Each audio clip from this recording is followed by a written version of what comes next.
Hello, everyone. How's everyone doing today? This is Mac with PCSN. It's Chat with Mac. That means it's Friday. That means we're all still here, still breathing and exhausted, but we're happy to at least do this. Hey, Nadeem, how's it going, boss? Oh, good, good. Yeah, it's Friday, but a lot of people I'm thinking are not working. I'm getting a lot of responses that people are out of office and stuff. Yeah, I'm getting that. My calls today have been they're not in, they're gone for the week, blah, blah, blah, with Thanksgiving happening next week. Yeah. So, yeah, a lot of people just, unless Corona took a vacation, a lot of people like, screw it, we're just going to go take one anyway. Yeah. Before we get too far into our conversation, I want to do a little housekeeping. The last video that I did, I got some feedback, and some of the users were saying, if we're asking if we are getting into the insurance business, and we're not. We're not getting into the insurance business as far as cyber insurance goes. It's just something that everybody should be looking at. It's something that you need to have in place. It's one of those things that, as we dig deeper with customers, we are finding out that a lot of customers are way underinsured. Yep. And not only that, but there's also an issue where a lot of insurance providers are either not offering the correct coverages, Right. or they're simply saying, we're not going to cover your industry. There's providers out there that are simply saying, it's this much coverage, that's all we have. If you need something else, we're not the insurance provider for you. Which is really interesting how the market is shifting. And I think what's happening is it's kind of like we had an internal call earlier, and we had some people from the insurance industry in there. And one of the things that we're noticing is that, like in doctors' offices where you have to have like a malpractice coverage, which is separate from your business coverage, which may be separate from your cyber insurance coverage. Well, something like that is kind of happening in the IT industry now when it comes to cyber. So cyber insurance is kind of splitting up into, getting advanced kind of like that. And I think overall just the industry is kind of maturing, and some of these changes are going to come about. And that's why you see us talking a lot more about cyber insurance and how it's critical, how we're finding a lot of customers are underinsured. I mean, some of them don't even have insurance, and some of them who have insurance, they just have a rider on their umbrella coverage. And if you go through the actual details, it's not worth the paper it's written on. I mean, it's that bad. And the problem that happens with something like that is, if you are, for example, a provider of service or something to other companies, and if you do have a breach or something happens, then your clients can come after you. And if you don't have coverage, what do you do? And I mean, your clients might be, $500,000, $1 billion, $2 billion companies. So if they get some business disruption, is your insurance going to be able to cover all those losses, or how much of those losses are they going to be able to cover? So there are a lot of things to talk about when it comes to insurance, and that's why you see us talking more and more about insurance and how to optimize your process so you get paid the full claim that you have, and you make sure that you have proper coverage, proper limits, and all of that. So that's the only reason why you're seeing us talk more about insurance, cyber insurance, and how there is an uptick in incidents because the bad guys have kicked it up a notch. So one of the things that came out, it was a very serious conversation earlier, but one of the things that came out was the hackers, they do not discriminate. They're going to go after everybody, whether you're small, whether you're large, it doesn't matter. So these hackers are going to go, and what's happening is the hacker community, that whole business model is maturing as well. So, in the past, there were a few hackers who would kind of hack, and, there were a few people who you can hire to hack into companies or do something. Well, now these few bright people are packaging their tools and selling them on the market. So other people, anybody can buy those tools and start hacking. And it's like, okay, yeah, they took a page from regular, business, legit business. If you have something, you better make a process out of it, and it should be repeatable, and start selling it. That's what they're doing. But anyway, it gets me excited. So that's why you hear us talk more about insurance and things like that. We're not into the insurance business. We just want to make sure that our customers have the right proper type of protection that they need, just because the industry is just in such a flux right now. Things are just changing so much. And I think in the next maybe 3 to 5 years, IT might be something like a doctor's practice, where you have multiple types of coverages, just because IT touches so many different parts of the business. It impacts so many different things. So that's the only reason. So anyway, Mac, what have you been doing? What are you up to? What are we going to talk about? What's going on in the industry? Well, now, I don't know if anybody remembers, but last week I told you that I was going to have Nadeem kind of talk to you guys about 2FA or two-factor authentication, and the way a lot of you are going about it, and how Microsoft is basically saying, please don't. Just to kind of talking about how Nadeem was talking about how it's just amazing how technology, either good or bad, evolves. Well, this is part of it. So I'm going to let Nadeem kind of talk about the changes in two-factor authentication and what you really need to know about that.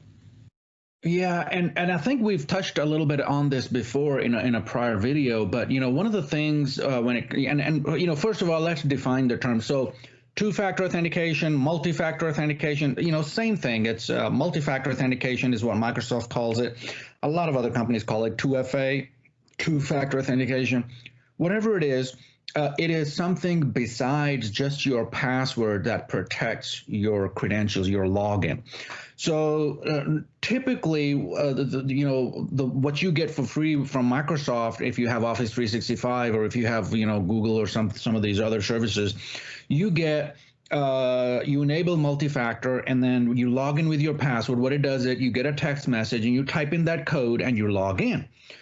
The theory behind that is, okay, if you have your password, which somebody can steal very easily, that's fine. Even if that gets stolen, somebody's not going to have your password and your cell phone to where they can log in as you. So that's the theory behind it. However, remember in the old days, people used to say, hey, fax me or call me with the credit card information. Don't email me. Yep.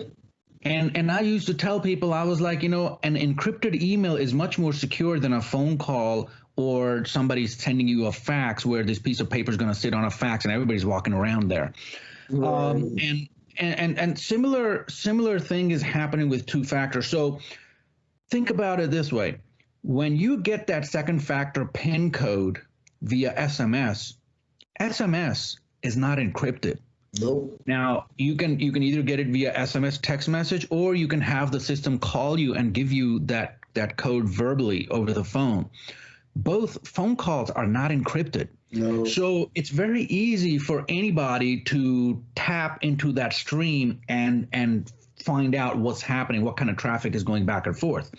So don't consider text message and phone conversations to be secure. Anybody could be listening. I'm going to give you an example. This happened a long time ago. I was still in college. So one time we found out that our phone bill, this is when landlines were the rage.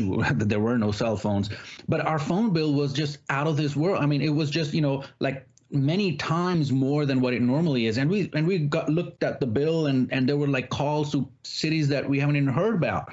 So we were like, what the hell's going on? Well, found out So there were, these houses were in a line, in a row, and the phone line was coming close enough to this row of houses and then coming into our house. Well, the guys like 4 or 5 houses down, there was a bunch of guys living in there, and they had stripped the cable, the wiring, and they had looped a wire, and they had a handset on our wire. So they were using our phone service, and they were making calls through that. Now it's a big issue. The lineman came out, and because we told him, hey, something's wrong with our phones, because we could hear issues as well. Like sometimes we'll pick up the phone and there'll be like either a conversation or something, then it'll just go click, and then we'll have a dial tone. It was like weird. So anyway, so the lineman comes in and he's scratching his head. He can't figure out. Finally, he traced the line, and behind some trees next to a house, the shielding of the cable had been stripped, and he saw the tap in there. So he was like, this is bad news. Anyway, so these guys were tapping our line. It was so easy. Now this was like more than 30 years ago, right? And it was so easy to tap phone lines. Well, phone technology has not changed much. We may be on cellular phones now, but that connectivity, that's not an encrypted connection, folks. Anybody can tap into it, and that's the problem. Now, coming to multi-factor, there already has been proof of concepts where people have stolen the second factor PIN codes that were sent and stolen identities. It's already been done. And that's why NIST does not consider text message, SMS messaging as secure. So you cannot be NIST compliant if you're using SMS as your second factor. And that's why a lot of services that are doing second factor authentication, they will not do SMS text message. You have to have some sort of an app that securely communicates out and gets that PIN code securely. So that's the thing. Now let me just share my screen here if I can, and show you what I mean. So this is the article, and this is from ZDNet, where Microsoft is now urging users to stop using phone-based multi-factor authentication. Yep. You want to use the Authenticator app. Now, they're still offering SMS, but they're saying don't use it, but yet they're still offering it. It's almost like when, back in the day when they had an MFA option, but they would still say, oh no, use complex passwords and change them and it's good enough. It wasn't good enough. Well, finally, things are catching up, but the MFA by itself is very good. It blocks around 99.9% of automated attacks right there. So good thing. You want to have MFA. The only thing that everybody is now talking about is that you don't want to use SMS as that method of delivery for the PIN code. And this is what the techniques that are being used to tap into getting your PIN codes that comes in via SMS. And software-defined radios, femtocells, these are really easy to get your hands on. I mean, you can probably order a few of these on eBay, and they're not expensive. So you don't want to use SMS text messaging for your second factor. It is the proof has already been done. We've tested it out. You can very easily tap somebody's SMS and see that PIN code and get their identity. So SMS and voice calls are the least secure MFA method right now. Now, phone calls we know have been insecure. They were never encrypted. And I don't know where or why users or people got the idea, give me that credit card number over the phone thinking that's secure. Anybody could be listening in on that conversation. I mean, we've had cases where people at the phone companies, operators were listening in on conversations. Well, how is that secure? So yeah, you want to have something other than SMS for your second factor. And that's what Microsoft is finally now saying, use Microsoft's Authenticator app or some other authenticator app. Authy is another good one, right? Right. Yeah. So you can use Authy, you can use Pasley, Authenville, Google's Authenticator, Microsoft's Authenticator, whichever Authenticator app you want to use, but use an app. Don't rely on that SMS functionality of your phone to get that text message.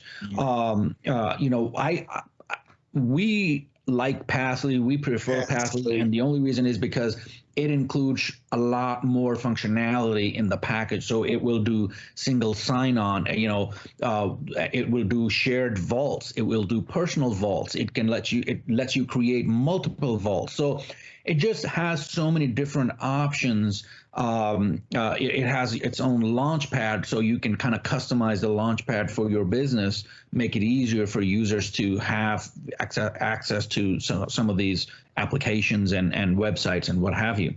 But the bottom line here is that if you're using SMS for your PIN codes and you're sleeping very well at night, there's a problem.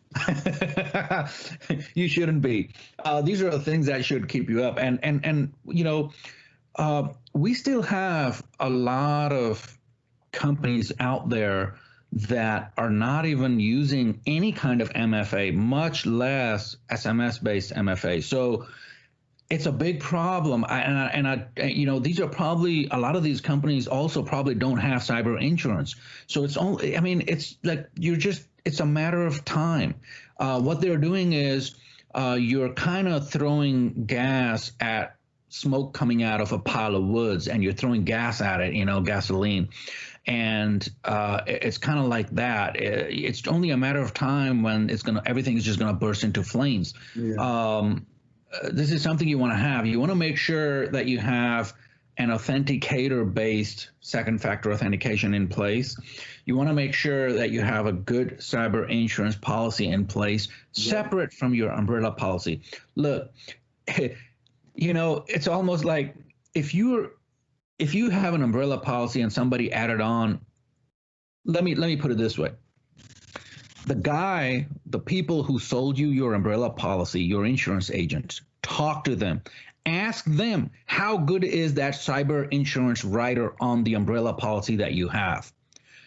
And more than 50% of the people out there who are listening to this or who watch this, your insurance agent who sold you that umbrella policy and added that cyber insurance rider on there is going to tell you that cyber policy is no good under that umbrella. You have to have a separate cyber policy.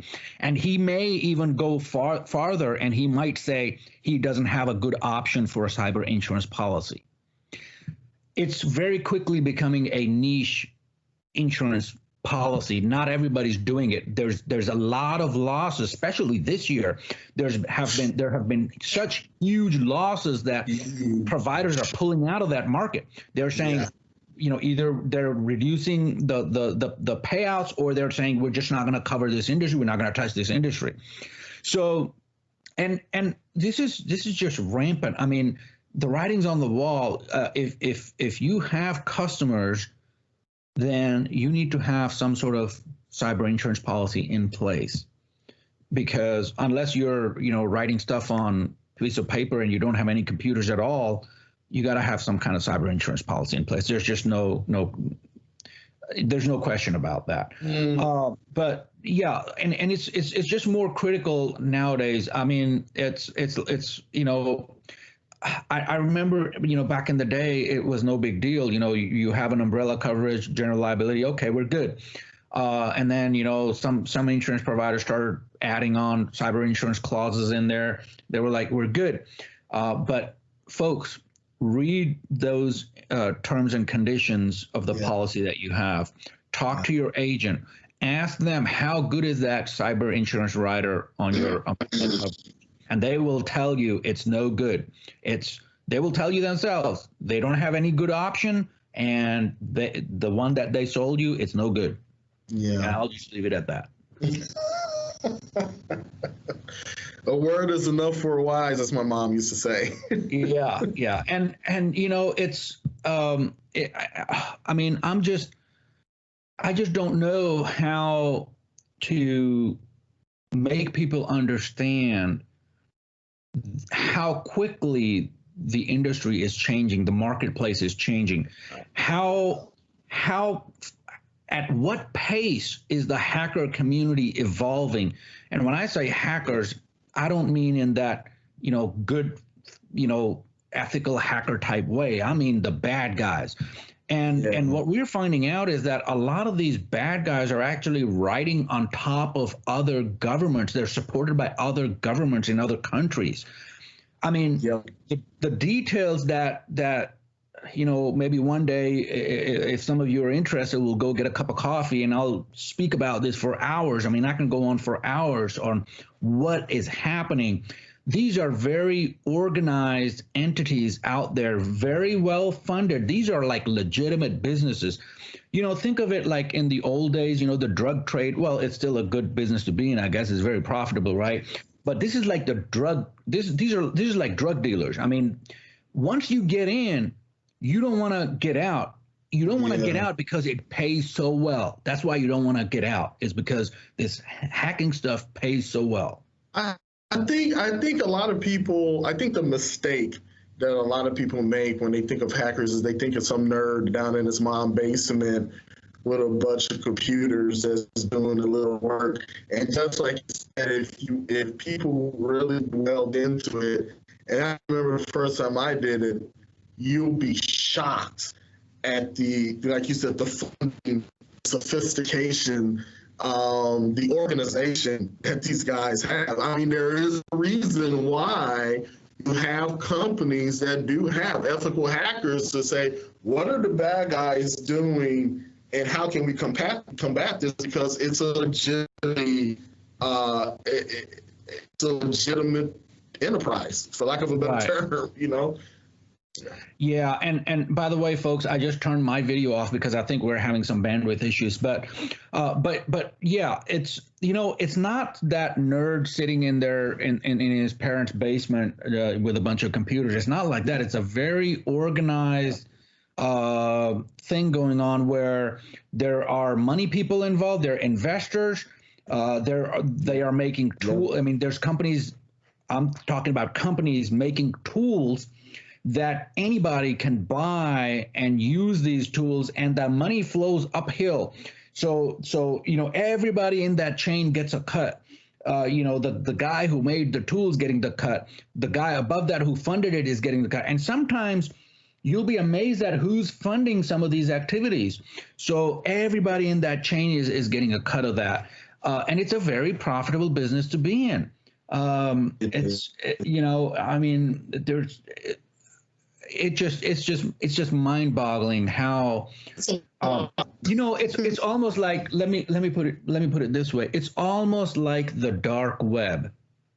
People, they know about the internet and they go about their happy lives. They get on Facebook and they think everything is fine, hunky-dory, not realizing that the internet they're using is just the shell of an egg. That's how big that is. The entire egg inside is the dark web. It's so much bigger than the internet they know of. So, but they don't know about it. So to them, it does not exist, but it's out there. It's out there. Not knowing about it is no protection. So, that's the thing. It's a huge thing out there. And right now, it's just, with the pandemic, it just kicked into overdrive. And I think that's why we see more and more cases, and not just us. I mean, IT people are not the only ones who are seeing this. Insurance companies have realized this. Insurance companies are not insuring certain types of businesses because of this issue, or the premiums have just shot through the roof, or they're putting limitations on what the payouts are going to be. So this is a big thing. Same thing happens with insurance companies. Back in the day, it used to be, some agent who just pulled a number out of thin air. This is how much cyber insurance coverage you need.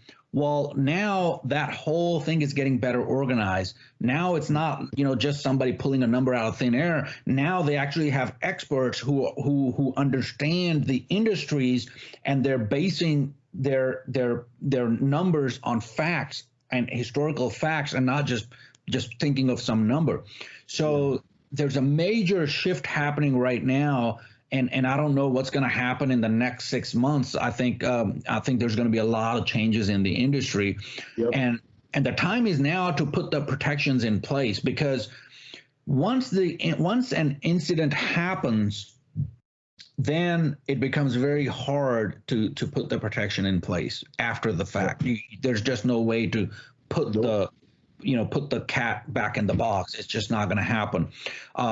Then it's time to just mitigate the fallout. Just minimize the impact.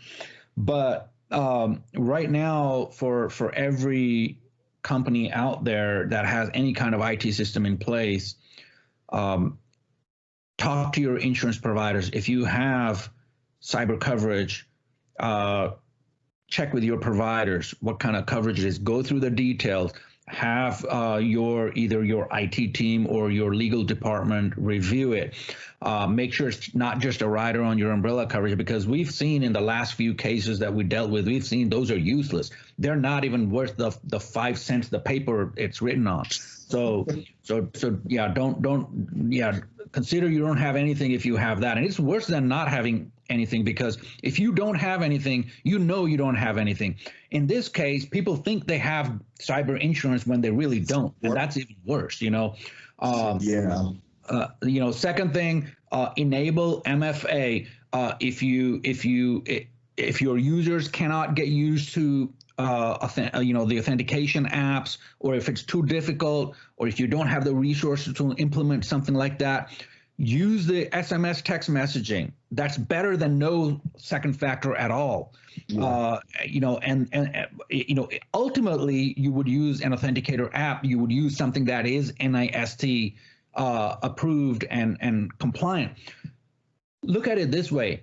The NIST guidelines and compliance is a minimum baseline. That should be your minimum baseline. Most companies out there should already be well above that. And that's what we strive to do when we go in, do assessments and find out, what the processes are at a company.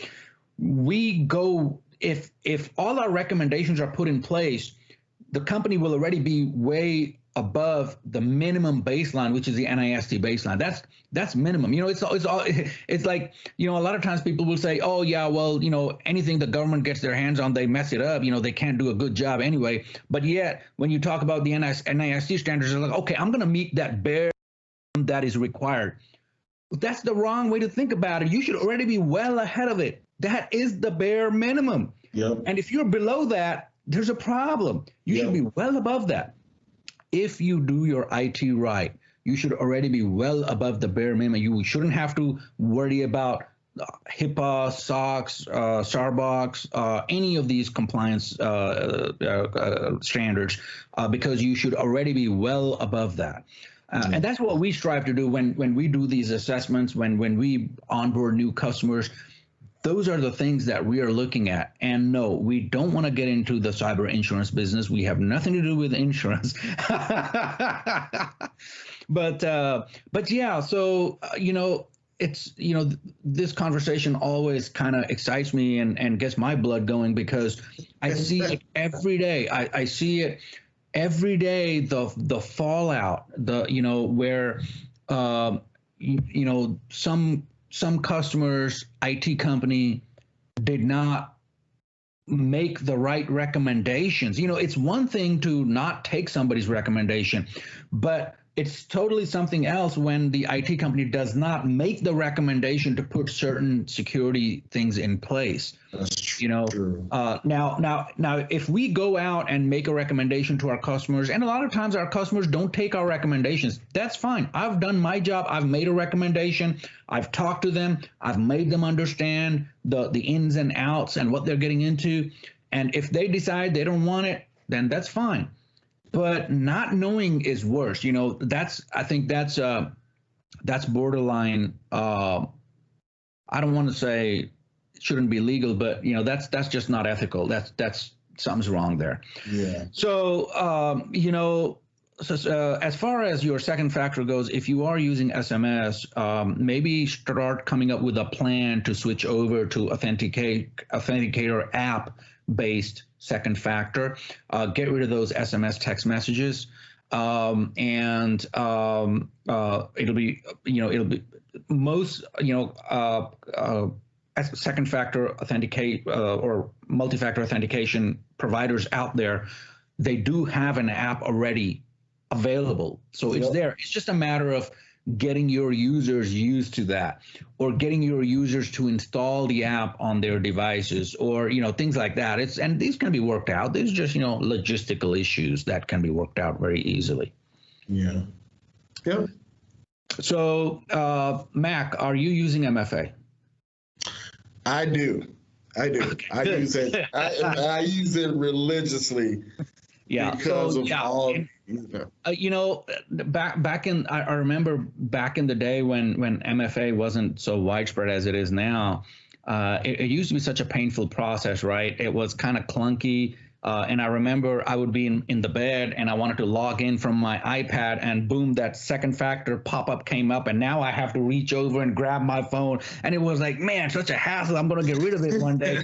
And now I'm thinking, we were doing this, like so long ago, and it's a good thing. But now these technologies have matured so much, it's almost seamless. I mean, you don't know, once you get a device onboarded, you don't have to worry about that second factor like we used to do back in the day.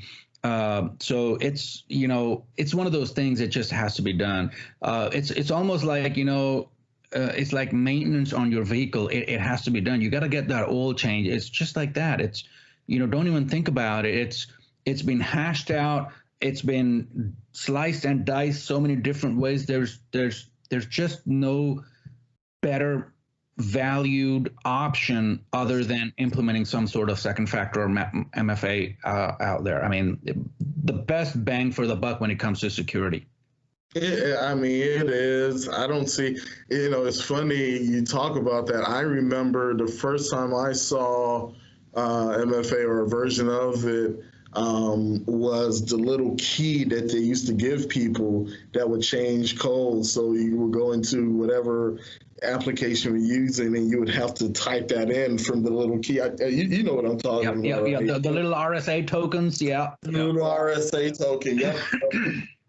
Yeah. So back in the day, like when there were some government agencies or there were some companies dealing with financials, they had to have they had to comply with certain things to they had to have the RSA tokens to log in and do that, especially companies that were working with customer or public credit card information and things like that. They had to have those RSA tokens for that.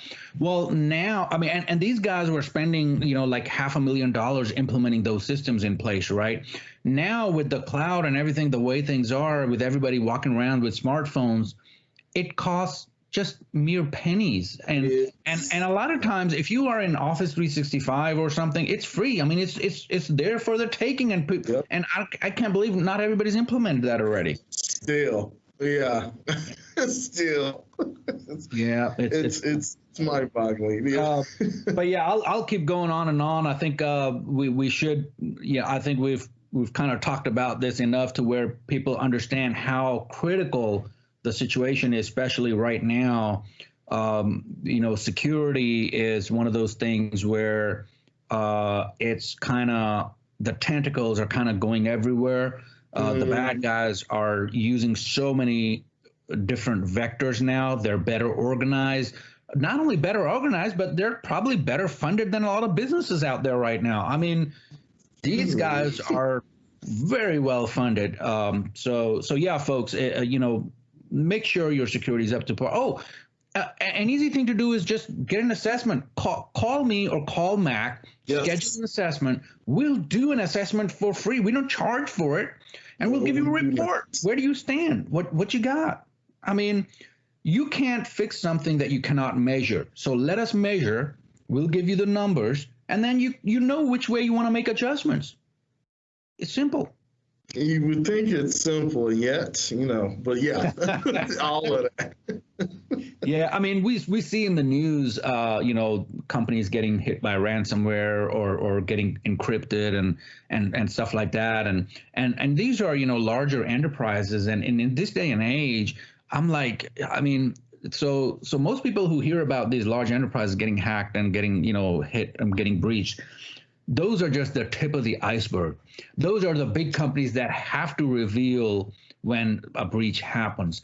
The companies that we see that breaches are happening at, the small to medium sized business that don't report anything at all. And once a company gets hit by something like this, it majority of the time it's a do or die situation for a small business. Most of such kind of disasters will put them out of business. Yeah. And it's just I don't understand why.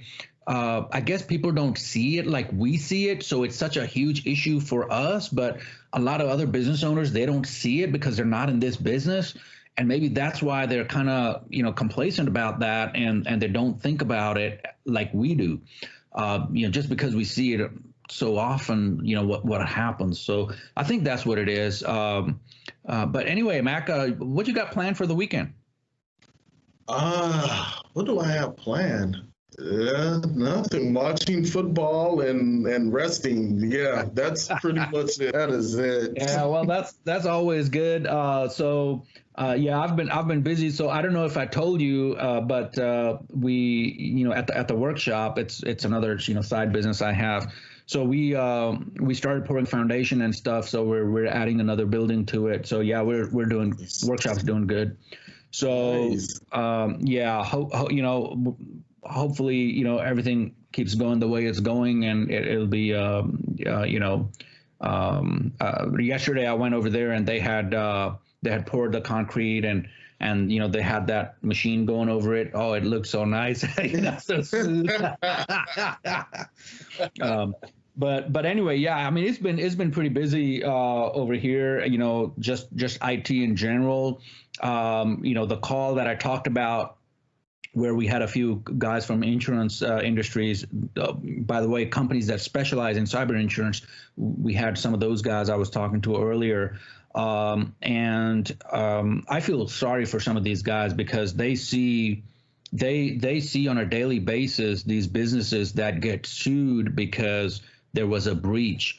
I mean, I'm not going to say any names, but he had a legal demand paper where a customer was suing the vendor, and the vendor was, I'm not going to go into the industry specifics, but the customer was a multi-billion dollar company, and the vendor was a multi-million dollar company, and there was no way that the vendor could cover that impact, the cost associated with that impact. And I mean, what do you do at that point? I asked, and I was looking at the guy, and I was like, what do you think is the option for that small business who's going to get hit with that lawsuit? And he's like, a lot of these companies just go under. They don't have insurance. If they have insurance, it's not proper insurance. And that's what these guys do. They specialize in cyber insurance and making sure that people are properly insured. But yeah, it's like the Wild West out there in the industry right now. It's pretty bad. But yeah, I just want to say, anybody out there listening to this, we don't do these calls just for fun. We do it because a lot of customers have asked that they want to know what's going on in the industry, and it's more of an educational thing. And right now, security is the big thing that's happening in the industry. A lot of breaches happening, a lot of turmoil. So just heads up, and hope everybody has a good weekend. Have a great Thanksgiving. We'll probably talk again before Thanksgiving, but yeah. Be safe out there, and I think we'll close with that. Yep. We'll see you guys. Be safe. Yep. Have a good one, guys. Bye.